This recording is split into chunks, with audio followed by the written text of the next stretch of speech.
Welcome, welcome. It's Mud Dog with the Texas Space Navy bringing you another Star Citizen video. And today I thought we would talk a little bit about some of the ships in the game.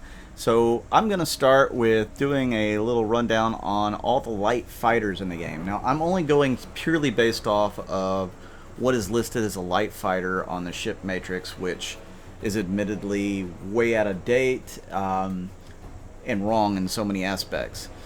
But that's what we're going to go off of, just so I have some sort of a basis to do these videos. Now in total there's around 14 light fighters in the game according to the Matrix, and 3 of them are one ship. It's got 2 variants. So we'll get into that as we go. So let's start with an Aurora. So the Aurora has 2 different ships that are considered light fighters, the Aurora MR and the Aurora LN. And there are some differences between the 2. As you look into the ship matrix a little bit, some of the differences, well, let's look at weaponry.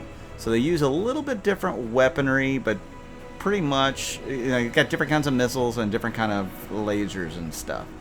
They also have different shield generators, different coolers, and different power plants. So that's going to be the biggest difference between those 2. It says on the Aurora MR, it's perhaps you're looking for something that offers carrying capacity but is combat capabilities too. The Aurora Marquis comes with a pair of bearing quality lasers and a high quality gun cooler system.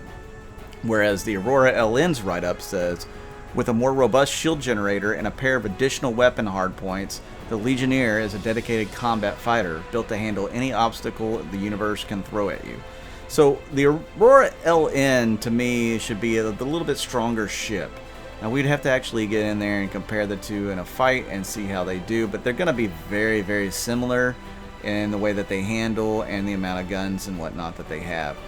So both of those are pretty good as far as starting ships. If you want starting light fighters, the MR's, got some carrying capacity as well, but these are going to be the better of the Aurora series when it comes to fighting. Now I also put the P52 Merlin in. It's a snub fighter. Yeah, I know this doesn't really classify as a light fighter, but some people will be using this as their light fighter in the game as they go off of, Constellation or whatever. It was originally designed to be paired with the RSI Constellation. The P52 Merlin is now available to all pilots, a dedicated parasite fighter. The Merlin is designed to be transported from place to place aboard a larger ship, boasting a centerline Gatling cannon and a lightning power engine. The Merlin is fast, maneuverable ship that packs a surprising punch, ideal for racing, local reconnaissance, and fast combat. It is listed as a fighter. It's a snub fighter, smaller than the Aurora by 6 meters. And it's got a faster speed by almost 100 meters a second. So it is much faster, but it's not going to be able to take as big of a punch. It's got 4 more maneuvering thrusters as well. So it's got much better maneuvering. You're going to need it in a smaller ship that doesn't have as much armor.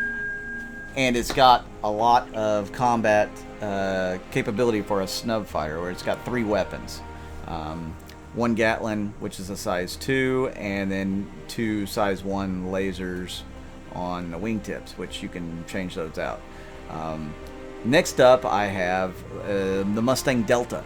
So this is listed as a light fighter. It says while it may not be able to go toe-to-toe with some of the military spec ships, by reinforcing the Mustang's already strong hull construction with Consolidated Outland's own line of cavalry-class mass reduction armor, the Delta has reduced cross-sectional signature that evens the playing field.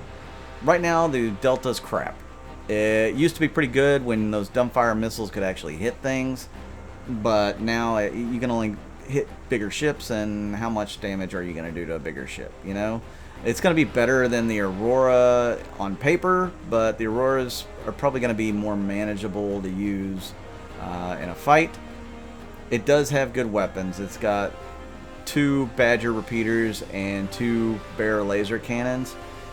I mean, I would probably put nothing but repeaters on this thing, and then it would probably be better than the Auroras, in my opinion. But the rockets just aren't getting it done anymore. They really need to fix that up to where they're going to be more useful. That's my opinion. Moving on, next we have the Gladius and all the Gladius variants. We've got the Gladius, Gladius Valiant, and the Pirate Gladius. It was they all have different write-ups. I'm not going to go through all the write-ups, but they are older style military ships. They were used as the frontline assault craft weapon, fighters for the military for a long time, until the military started looking for other designs. They come in at 220 or thereabouts meters a second speed. At least that's the Valiant version. They should all be about the same. There's differences as far as shields, power generators, coolers, and the weapons loadout, but most of them can carry at least 3 weapons. I believe they can be size 3 weapons, so it can pack a heck of a punch for a light fighter, and it's very maneuverable. They're very nimble, very quick. Gladius Valiant is one of the top ones on the light fighter list as far as I'm concerned, if you're going to get a ship that can do it. Next up is the Khartu-al by Aopa. This is the Xi'an version. The Xi'an Aopa Corporation manufactures and exports a model of the Kiri Khartu. The Khartu-al is what it's called. They could sell it to human civilians. The export model features the same Xi'an maneuvering rig, but control surfaces are modified for human use, and they have a little bit more limited armament. We really don't know what the original Khartu will have, but the Khartu-al is very quick at 300 meters a second. Very, very maneuverable. It's going to be probably the most maneuverable ship in the game. It's got 4 main thrusters that can independently move from one another. It's got a lot of maneuvering gimbal thrusters, and it comes with a couple of size 3 laser cannons, which they should actually be bigger than that. I think if you want to do fixed, I think they're size 4s, if I'm not mistaken. But this ship is kind of junk when it comes to fighting, because you just can't pack a big enough punch. Not enough weapons to really do much right now. Very cool ship. Love the way it looks. Like the way it flies. Just doesn't pack a big punch in a fight. Moving on, the Reliant Tanna is the next light fighter that we have. With humanity ever expanding through the universe, the need for a versatile lightweight fighter has expanded with it.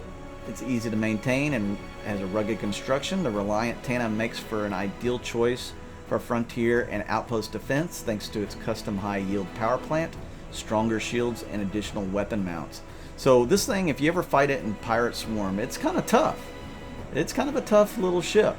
Honestly, I don't have one, so I've not flown it and fought with it. I should have probably rented one when I had the chance to test it out. But it comes with, I think, 4 weapons. 2 of them are size 3s, and 2 of them are size 1s, so it can pack a punch for its size. It's a little goofy looking, and I wouldn't say it's the most ideal fighter on the list, but if you're going to go starter routes, I still wouldn't go with this one as a starter.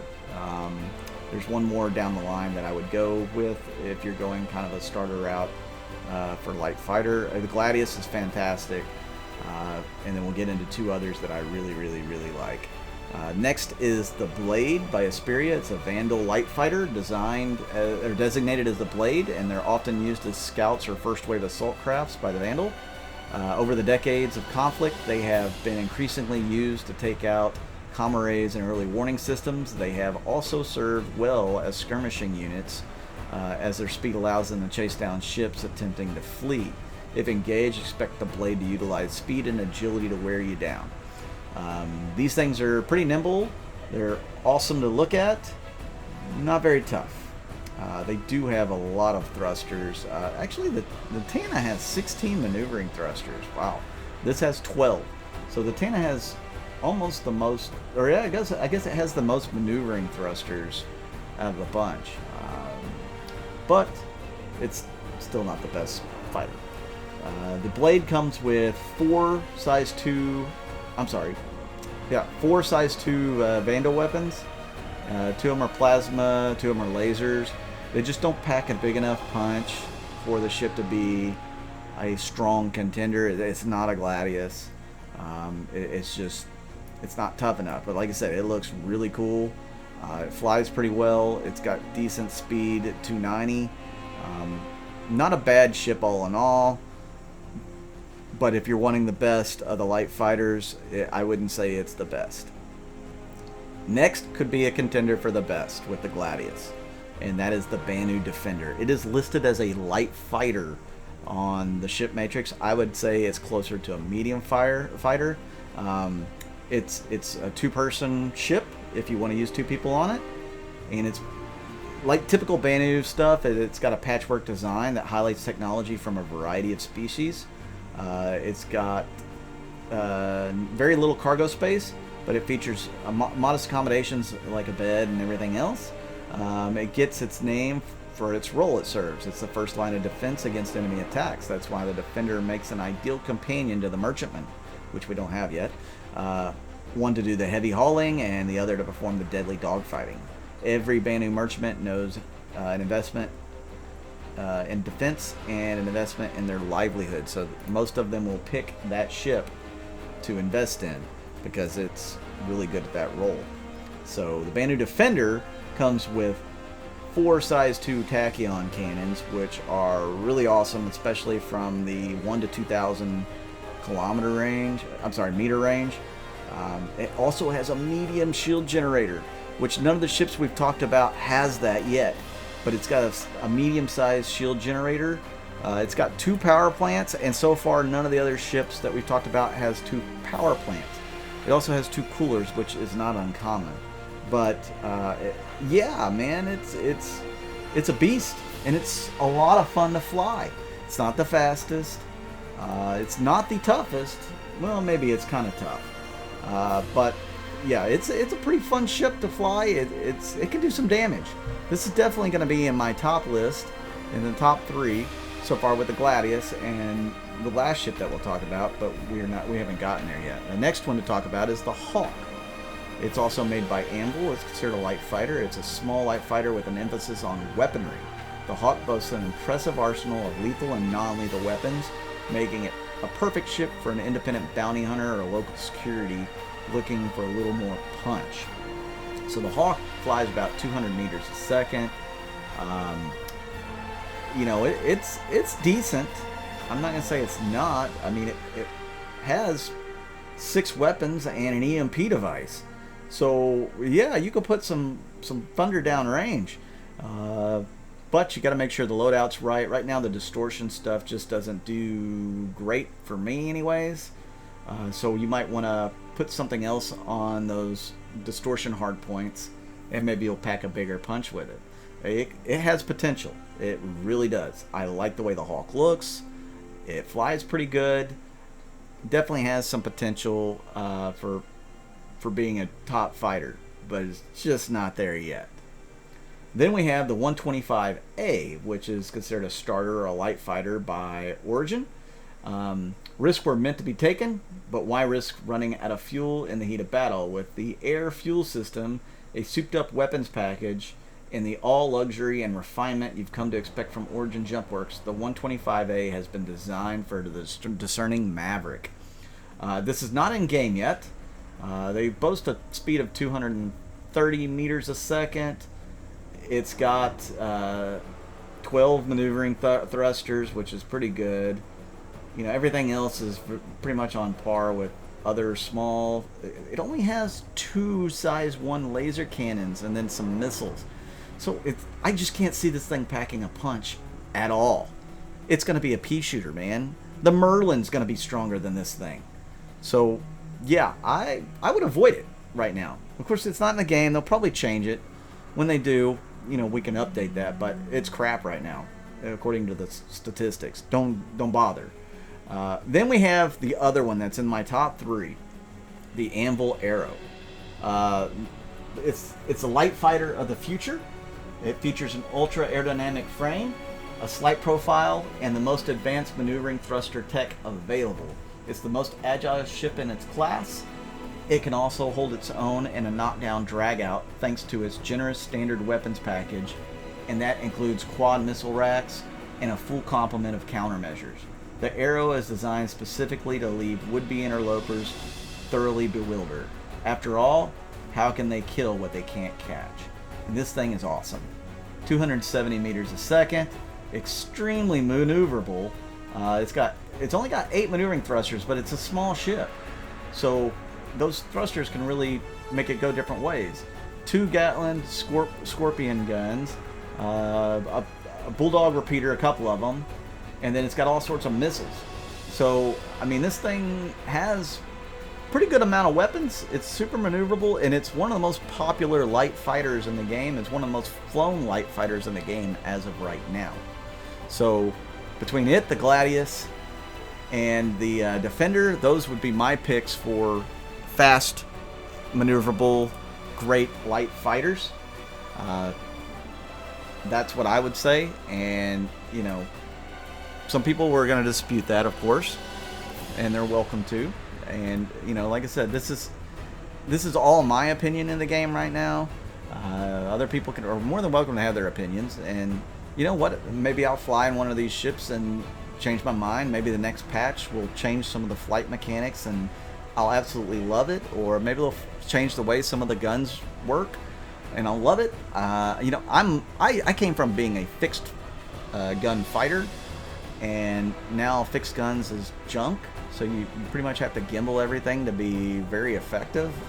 So you know, as a fixed gun pilot switching to the gimbals, that's kind of the reason why I've chosen some of the ships I have, the Gladius, the Vanu Defender, and the Arrow, because they already have gimbals on there and they're already effective with those gimbals. Now, would I change it if it's fixed? Probably doubt it. Those guns would probably work pretty well at fixed as well. And you know, the Hawk is close, the Tanna, and maybe the Auroras, those are close behind, but right now I think it's the Arrow, the Gladius, and the Defender. Maybe not in that order. I'd probably choose the Defender first, then maybe the Arrow, and then maybe the Gladius. But yeah, that's what I think. So you guys tell me what you think down below.